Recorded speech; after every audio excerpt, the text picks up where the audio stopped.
The Predecessors by Engavar the Wanderer.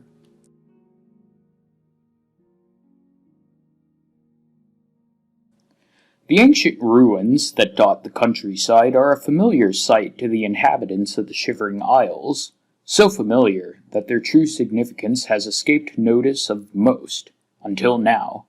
I have recently uncovered the terrible secret hidden in these ruins, and I will now share this secret with you, but be warned, this knowledge may be too much for some, as you will know the awful fate that lies in store for you.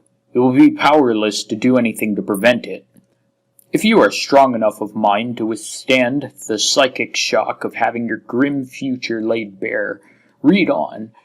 My interest in the ruins began with a simple observation. All the ruins visible on the surface appear to be of roughly the same age and architectural style. Who created these once mighty structures, and what happened to them?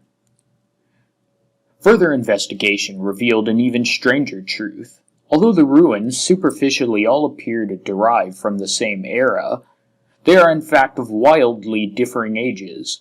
Many thousands of years separate the ruins of Silame, by far the oldest extent on the surface, despite its relatively well-maintained state, from the ruins of Ibraca, which, at almost 1,000 years old, is one of the youngest sites in the Isles.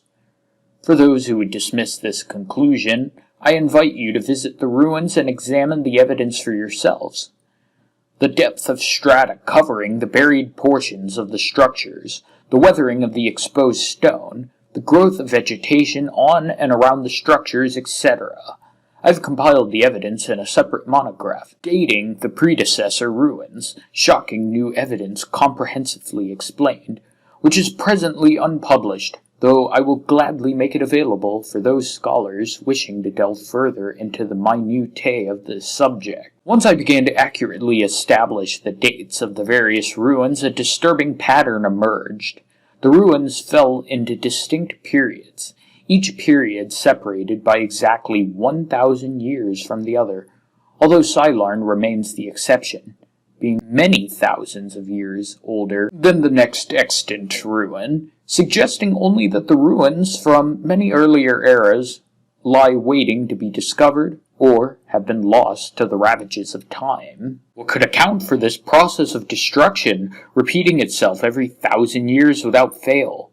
The legend of the Great March sprang immediately to mind, that ancient tale of a vengeful god venting his wrath upon the land. What if it were more than a legend? What if it were the dimly remembered account of a real event? I suddenly realized the significance of the dating of the most recent ruin that I had discovered, Ibraca, which my tests proved to be about 1,000 years old. Yes, dear reader, we come to it at last. The cataclysm is upon us again.